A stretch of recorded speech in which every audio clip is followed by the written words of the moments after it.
بسم اللہ الرحمن الرحیم۔ کل ہم نے مخارج 10 مخارج پڑھے تھے۔ آپ کو پہلے بھی بتایا تھا حروف تہجی کے کل 17 مخرج ہیں۔ کتنے ہیں؟ 17 مخرج۔ 17 میں سے 10 ہم نے کل پڑھے تھے۔ اوپر والے دانت اور ضواحک، پہلے میں نے آپ کو بتایا تھا ضواحک کس کو کہتے ہیں؟ دانت کو کہتے ہیں، داڑھ کو کہتے ہیں؟ داڑھ۔ ضواحک کی 4 داڑیں تھیں اور تواہن کی 12 داڑیں تھیں اور نواجز کی 4 داڑیں تھیں۔ سمجھ نہیں بات؟ اور 10واں مخرج تھا طرف لسان کی پشت اور دانتوں کے مسوڑے۔ طرف لسان کی پشت اور دانتوں کے مسوڑے، اس سے رو ادا ہوتا ہے، رو۔ ٹھیک ہے۔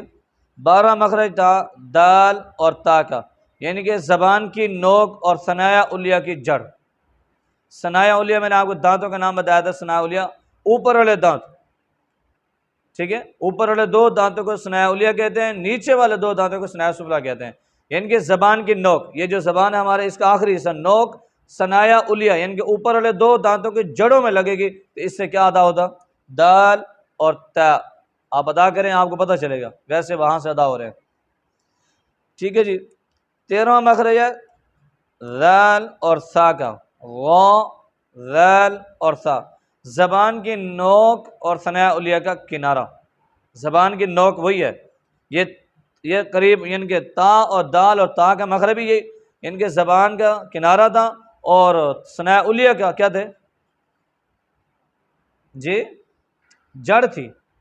ثنایا علیہ کی جڑ، یعنی کہ زبان کا کنارہ ثنایا علیہ کی جڑ سے لگے گا تو کیا نکلے گا؟ 3 حروف کون سے نکلیں گے؟ او، دال اور تا۔ اب یہ کہ زبان کی نوک اور ثنایا علیہ کا کنارہ، پہلے یہ تھا ثنایا علیہ کی جڑ، یعنی کہ ان دانتوں کے بالکل آخر میں۔ اب یہ ہے کہ زبان کے یہ جو دانت ہیں ان کے بالکل کنارے میں زبان کی جڑ لگے، تو اس سے غ، میں نے آپ کو اکثر بتاتا ہوں غ کا جو مخرج ہے اوپر والے دانتوں کے بالکل کونے میں آپ زبان لگائیں گے تو آپ کا غ صحیح ادا ہو جائے گا، غ، ذال اور سا۔ ٹھیک ہے جی۔ باقی آج اس لیے آگے 2 مخرج دیے ہیں، یہ مخرج کو سمجھنا زیادہ ضروری ہے، اس کی خاص مشق کریں۔ ٹھیک ہے۔ اور پہلا سوال کیا گیا بھی حرکت کس کو کہتے ہیں؟ میں نے پہلے بھی عرض کیا ہے، بتایا، حرکت کہتے ہیں زبر زیر پیش کو۔ حرکت کس کو کہتے ہیں؟ اور اس میں ایک اور سوال بھی ہے کہ حرکات ٹوٹل کتنی ہیں اور ان کے علامات کیا ہیں؟ ایک تو ہے نا حرکت زبر زیر پیش کو کہتے ہیں، کل حرکت کتنی ہے اور اس کی اور علامات کیا ہیں؟ جو ٹوٹل حرکت ہیں وہ 9 ہیں۔ کتنی ہیں حرکات؟ کتنی ہیں؟ 1 زبر 1 زیر 1 پیش، 3 ہو گئی۔ 2 زبر 2 زیر 2 پیش، کتنے ہو گئے؟ 6۔ کھڑی زبر کھڑی زیر اور الٹا پیش، یہ 3، کتنے ہو گئے؟ 9 حرکات ہو گئی، نہیں ہوئی؟ اور علامات کتنی ہیں؟ علامات 4 ہیں۔ پہلی علامات جزم، پہلی علامات کیا ہے؟ 4 علامات ہیں، یاد رکھنا۔ پہلی علامات کیا ہے؟ اور دوسری علامات کیا ہے؟ مشدد، کیا ہے؟ اور تیسری یہ کہ بڑی مد، اور چوتھی چھوٹی مد۔ یہ 4 علامات ہیں۔ کیا ہے؟ جلدی بولیں، کیا ہے؟ کل حرکات 9 اور علامات کتنی ہو گئی؟ 4۔ 9 اور 4 کتنے ہو گئے؟ 9 اور 4 کتنے ہو گئے؟ 13۔ 10، اس کا خیال کریں۔ 9 اور 4 کتنے ہو گئی؟ 13۔ 13 علامات قرآن کے الفاظ کے ساتھ جڑی ہوئی ہیں۔ حرکات کے ساتھ لفظ ادا ہوگا یا علامات کے ساتھ ادا ہوگا۔ مثال ہم دیکھتے ہیں یہاں الف مدہ ہوتا ہے، وہاں مد آتی ہے، مد کرتے ہیں، وہاں زیر زبر کا تعلق نہیں ہوتا۔ مد کا ایک اپنا وہ ہے، ایک الف، ایک لفظ کھڑا ہے اس کے اوپر زبر ہے، ہم نہیں کھینچتے اس کو۔ ایک یہ آتا ہے الف مدہ آیت ہے، ہم صرف اس کو ایک الف کے برابر کھینچتے ہیں۔ ایک یہ کہ جب اس پر مد آ جاتی ہے، ایک علامت آتی ہے، اس علامت کا پھر حکم اس پر لاگو ہو جاتا ہے کہ یہ علامت کیوں آئی ہے، یا مد کتنی کھینچی جائے گی، اس میں مقداریں ہیں۔ کوئی مد 3 الفیں کھینچی جاتی ہے، کوئی 2 الفیں کھینچی جاتی ہے۔ سمجھ آئے گی بات؟ تیسرا سوال، چوتھا سوال، حرکات، کون سی حرکات حروف مدہ کی آواز دیتی ہے؟ کون سی حرکات حروف مدہ؟ آپ کو پہلے بتایا الف واو یا، یہ حروف مدہ ہیں 3۔ اب وہ کہہ رہے ہیں کہ کون سی حرکات ایسی ہیں جو ان تین حرفوں کی آواز دیتی ہوں.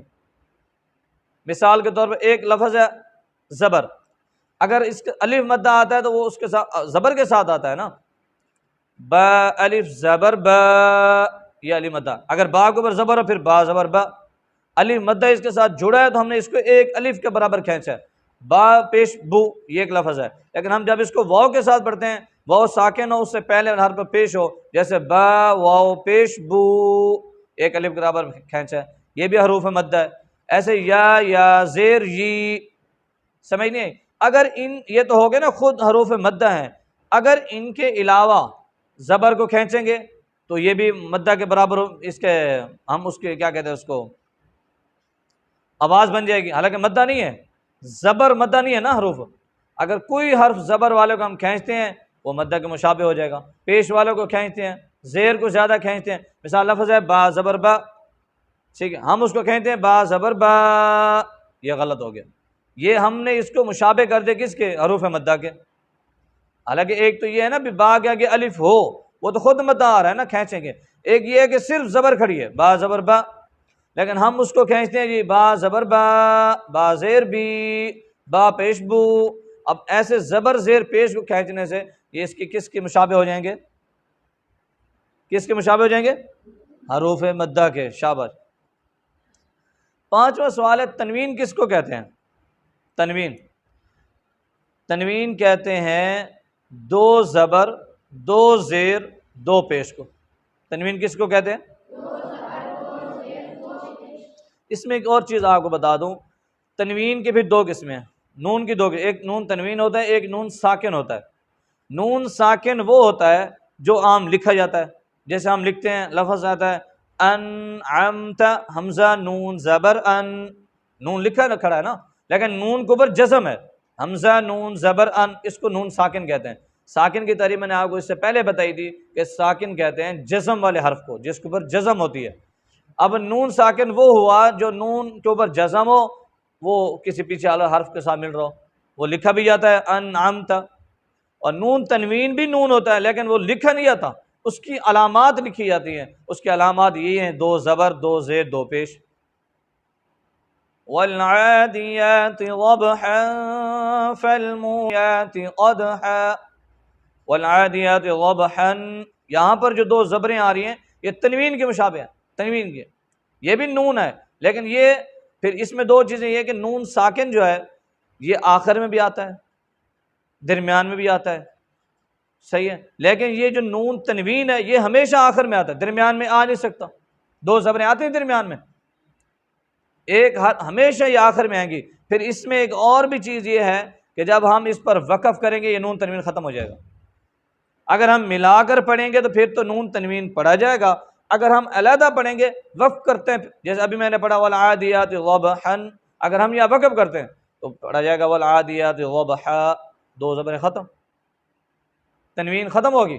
لیکن نون ساکن وہ ہے جو ہر حال میں پڑھا جاتا ہے، وقفاً بھی وصلاً بھی درمیان میں بھی آخر میں بھی. ہم لفظ وقف کرتے ہیں کن، کرتے نہیں، ٹھیک ہے، یا یعنی کہ درمیان میں بھی نون ساکن آخر میں بھی آ سکتا ہے. لیکن نون تنوین جو ہے وہ صرف کہاں آتا ہے؟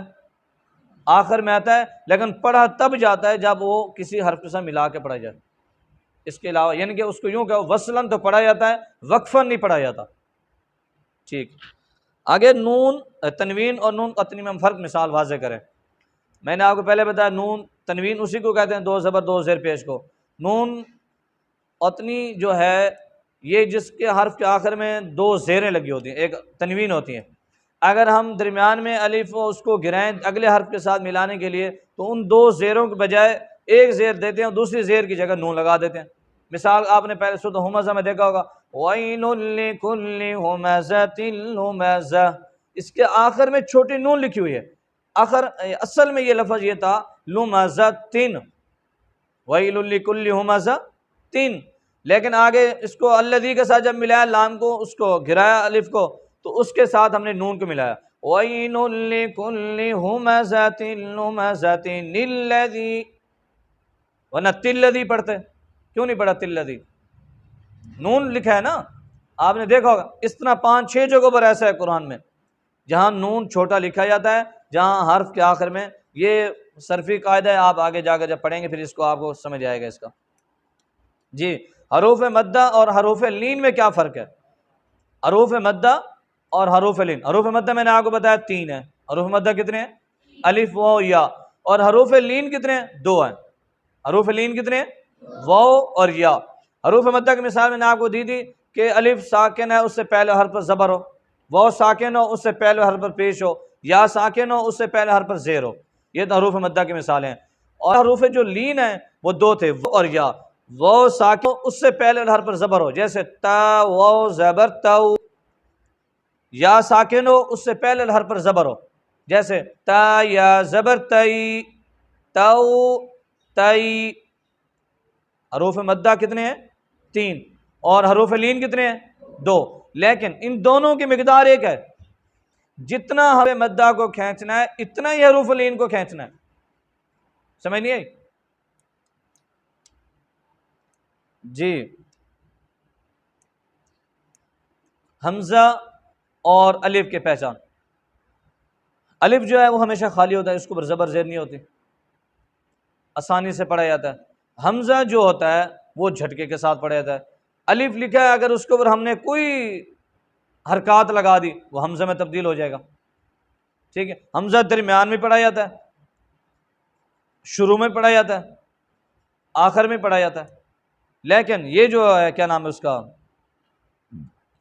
یہ الف سے درمیان میں پڑھا جاتا ہے، آخر میں۔ شروع میں الف آتا ہی نہیں ہے، شروع میں الف نہیں آتا۔ جی، حروف قلقلہ کتنے ہیں اور ان کی تعداد کتنی ہے؟ حروف قلقلہ 5 ہیں۔ حروف قلقلہ کتنے ہیں؟ کتنے ہیں؟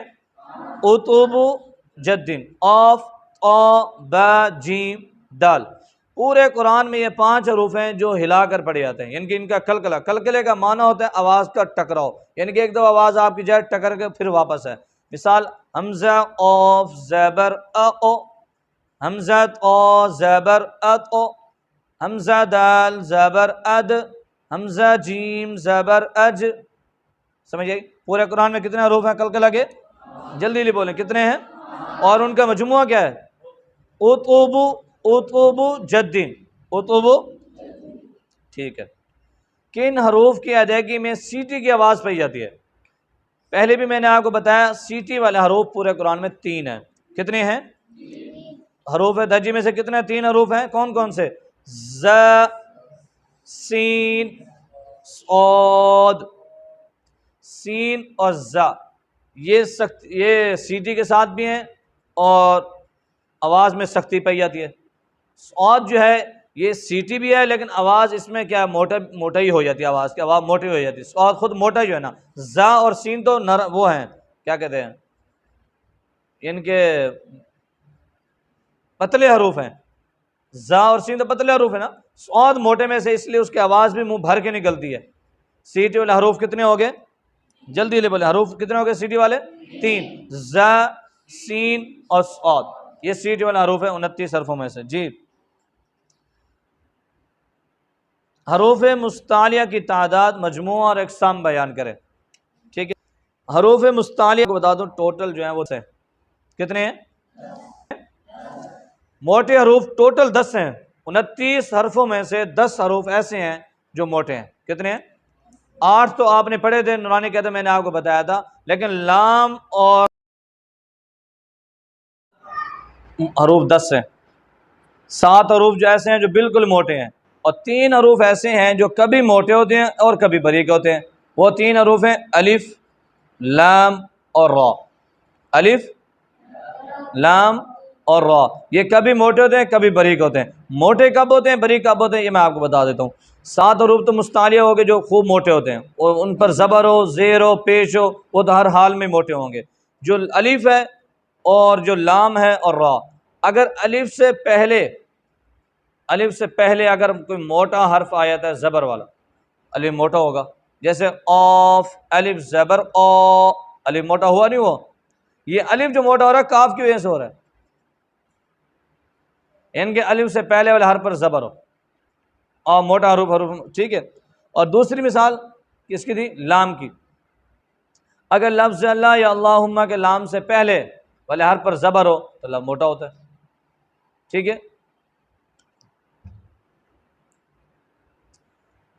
پہلا میں نے آپ کو بتایا لام اور دوسرا را تھا. پہلا الف، پھر لام، پھر را. کل کتنے حروف ہیں موٹے؟ 10 موٹے پڑے جاتے ہیں، 7.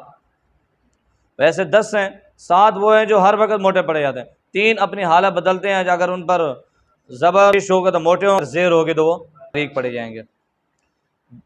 وہ کون سے حروف ہیں جو کبھی موٹے کبھی یہی الف، لام اور را.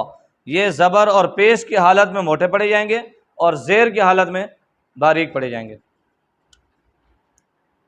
لفظ اللہ کے لام کو کب موٹا پڑا جائے گا اور کب باریک پڑا جائے گا؟ لفظ اللہ کے اگر اس سے پہلے حرف پر زبر ہوگی تو موٹا پڑا جائے گا لفظ اللہ. اگر لفظ اللہ سے پہلے والا حرف پر زیر ہوگی تو باریک پڑا جائے گا. اگر لفظ اللہ سے پہلے والا حرف پر زبر یا پیش ہوگی تو موٹا پڑا جائے گا، اگر زیر ہوگی تو باریک پڑا جائے گا. ٹھیک ہے، یہ آج کا ہمارا سبق تھا، اس کی مشق کرنی تھی. اور اس کے ساتھ میں نے آپ کو پہلے بھی ایک چیز بتائی تھی، ہم نے نورانی قاعدے کی مشق کرنی تھی. تو ایک قاعدہ دکھیں، نورانی قاعدہ. پہلی تختی ہم نے 29 حروفوں کی مشق کی تھی، لیکن ہمارے عموماً جو غلطی کرتے ہیں وہ یہ ایک ہے. جیسے ہم نے حروف یہ پہلی تختی کے حروف 29 پڑھے ہیں، ایسی ہی ان کی آگے ادا کریں گے تو حرف ادا ہوگا. ہم دوسری تختی پڑھتے ہیں حروف مرکبات کی، کہ اکثر غلطی کیا کرتے ہیں جلدی میں، لام الف زبر لا، با الف زبر با، لام ہا، ایسا نہیں پڑھتے. بھائی جیسے حرف کی یہاں ادا ہے اسی طرح حرف کی ادا وہاں بھی ہونی چاہیے. مثال لام پڑھتے ہیں لام الف زبر لا، با الف زبر با. ٹھیک ہے، ایسے جیم ہے، پوری جیم پڑھیں. صاد ہے اس کو پورا پڑھیں، صاد الف. ٹھیک ہے، نون سین، سا سین، سا جیم. حرف کی یعنی کہ پوری ادا ہونی چاہیے. سین لام. آگے ہے تختی نمبر 4 حرکات کی. اس میں 2 چیزیں ہیں. ایک چیز کہ یہ کہ پہلا تو حرف آیا ہوا ہے حمزہ کا، حمزہ زبر ا، حمزہ زیر ای، حمزہ پیش او، ا ای او. یہ تو حمزہ ہے جھٹکے کے ساتھ ادا. جب کو پڑھتے ہیں آگے بھی غلطی کرتے ہیں، پھر ہا کو بھی ویسے پڑھنے کی کوشش کرتے ہیں جیسے ہم نے حمزہ کو پڑھا. ہا زبر ہا، ہا زیر ہی، ہا پیش ہو، یہ غلط. اس کو کھینچنا نہیں ہے، اس کے زبر کی ادا پوری کرنی ہے. ہا زبر ہا، ہا زیر ہی، ہا پیش ہو، ہا ہی ہو، ہا ہی ہو. اگر ایسا پڑھیں گے تو پھر تو ہماری زیر زبر کی ادا پوری ہوتی جائے گی. اگر ہم اس کو علیحدہ پڑھیں گے پھر کھینچا جاتا حرف. ہا زبر ہا، ہا زیر ہی، ہا پیش ہو، یہ تو ہم حروف مدہ پڑھ رہے ہیں. ٹھیک ہے، ہم تو یہی غلطی ہم نے بچائی. انہوں نے کہا کون سے حروف ایسے ہیں جو حروف مدہ کی آواز دیتے ہوں، یعنی کہ زبر کو کھینچ دینا حروف مدہ بن جائے گا، زیر کو کھینچ دیں گے حروف مدہ بن جائے گا، پیش کو کھینچ دیں گے حروف مدہ بن جائے گا. اس سے بچنا ہے، حروف مدہ کو کھینچنا، ان کو نہیں کھینچنا. ان کی ادا ہم نے صرف ایک جیسے اس کی زبر کی آواز ہے اتنا ہی پڑھنا ہے. اس کو با زبر با، با زیر بی، با پیش بو، با بی بو. سمجھ آئی بات؟ اور دوسری تختی تنوین والی تھی. یہاں غلطی کیا کرتے ہیں، یہاں سے بچوں کو بتانا چاہیے کہ یہاں تنوین کا پہلے معنی بتائیں، تنوین کس کو کہتے ہیں، پھر اس کے بعد یہ بتائیں بھی تنوین پر کیا ہوتا ہے. تنوین پر غنہ ہوتا ہے، اور غنے کا معنی ہوتا ہے الفاظ کو کھینچنا، آواز کو ناک میں لے جانا. غنہ آواز کو ناک میں لے جانے کو کہتے ہیں. مثال کے طور پر میم دو زبر من، میم دو زیر من، میم دو پیش من، من، من، من. یہ ادا ہونی چاہیے پوری حرف کی. پھر تو آپ کی تختی میں جو بچوں کو سمجھ بھی آئے گی اور اس سے اس کو فائدہ بھی ہوگا، آگے پھر بتانا نہیں پڑے گا. تیسری تختی جوڑ والی حرکات اور تنوین، یعنی کہ یہاں پر دونوں کی تقسیم، زبر بھی دی گئی ہے، تنوین بھی دی گئی ہے سمجھانے کے لیے. بھی پچھلے 2 تختیوں کا خلاصہ بیان کیا گیا. یہ ان کی زیر زبر کی سمجھ یہی نہیں ہے. پہلے ان دونوں بچوں کو ٹوکن پوچھیں، اگر ان کو تنوین کی پہچان ہے، زیر زبر کی پہچان ہے، پھر یہ تختی شروع کریں. یہ تختی ان دونوں کا جز ہے، مطلب ان کا نچوڑ یہ 2 تختی ہیں، یہ تختی ہے ان دونوں کی. حمزہ زبر ا، با زبر با، اب، دال دو زبر دن، پوری تنوین پہ غنہ کریں، دال دو زبر دن، ابدن، آگے وقف، ابدا۔ یہاں پر ایک چیز ہے، چھوٹے بچے ہوتے ہیں سمجھ نہیں آتی ان کو، بھول جاتے ہیں، بھی دو، ان کو یہیں سے پہلے بتائیں، تنوین والی تختی کے اندر بتائیں کہ جب یہ تختی شروع، وہاں تک ان کو شروع میں یہ بتا دیں کہ دو زبر ہوں گی تو وقف کریں گے تو یہ الف بن جائیں گی، اگر دو پیش یا دو زیریں ہوں گی وقف میں وہ حرف ساکن ہو جائے گا۔ مثال کے طور پر حمزہ زبر ا، خو زبر خو، اخو، ذال زبر ذا، اخذ، آگے وقف، اخذ۔ اب یہاں ذال کی حرکت نہیں پڑے گی، ساکن ہو گیا، سمجھ آئی بات؟ اگر ایسے دو زیریں کی مثال، را زبر را، آف زبر آ، را آ، با زبر با، را آ با، تا دو زیر تین، را آ با تین، آگے وقف، را آ با۔ صرف دو زبر جب ہوں گی تو وہ وقف میں الف بن جائے گا، دو زیریں، دو پیش، ایک زیر، ایک پیش، سمجھ آ رہی؟ ایک زبر، ایک زیر، ایک پیش، تین، دو زیریں، دو پیش، یہ وقف میں ساکن ہو جاتے ہیں، ایک زبر ساکن ہو جاتی ہے، ایک زیر ساکن ہو جاتی ہے، ایک پیش، اور دو زیریں اور دو پیش، یہ پانچ حرکت جو ہیں کیا ہو جاتی ہیں؟ ساکن ہو جاتی ہیں حرف کے آخر میں، اور دو زبریں جو ہیں یہ الف بن جاتی ہیں۔ بات سمجھ آ گئی؟ اس کے بھی اچھی طریقے آپ نے مشق کرنی۔ پیش کی مثال دے دوں، آف زبر آ، تا زبر تا، آتا، را زبر را، آتا را، تا دو پیش تن، آتا را تن، آگے وقف، آتا را۔ اب یہاں پر جوڑ کرتے ایسے نہیں جوڑ کرنا، فا زبر فا، عین زبر ع، فاعل، لام زبر لا، فاعل، غلط، فا زبر فا، عین زبر ع، فاع، لام زبر لا، فاعل، آگے وقف، فاعل۔ پوری حرف کی ادا پڑھیں ان کے، پھر سمجھ آئے گا۔ جی مشق کرتے ہیں۔ الرجیم،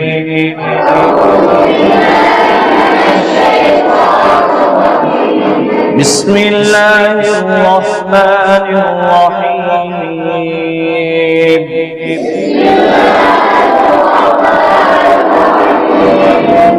الحمد للہ رب العالمین،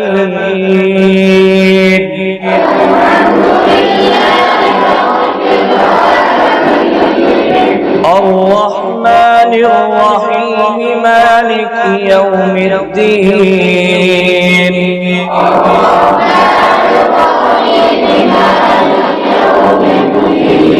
إياك نعبد وإياك نستعين،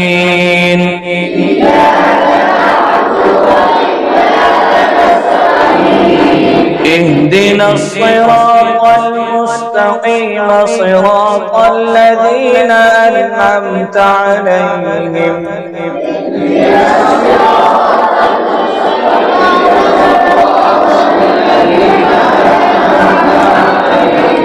غير المغضوب عليهم ولا الضالين،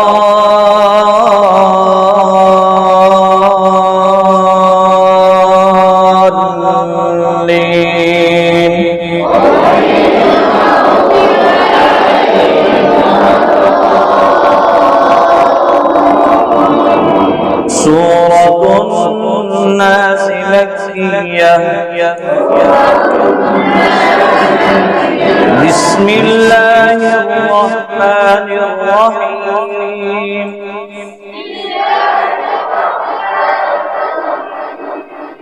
قل أعوذ برب الناس،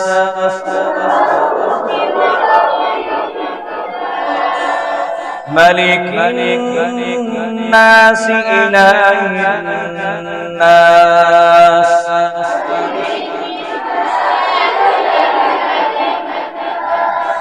من شر وسوسة الناس، الذي يوسوس في صدور الناس من الجنة والناس.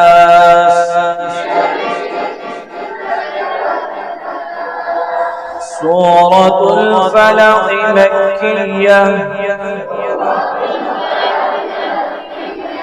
مكية. بسم الله الرحمن الرحيم.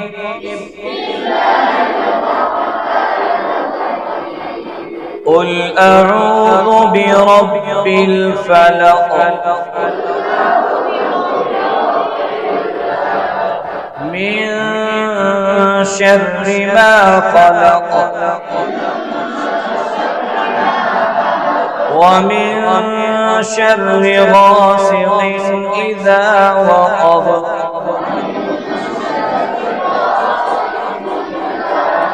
ومن شر النفاثات في العقد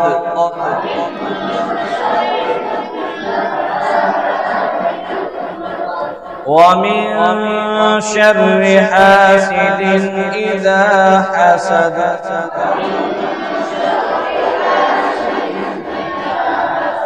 صدق الله العظيم.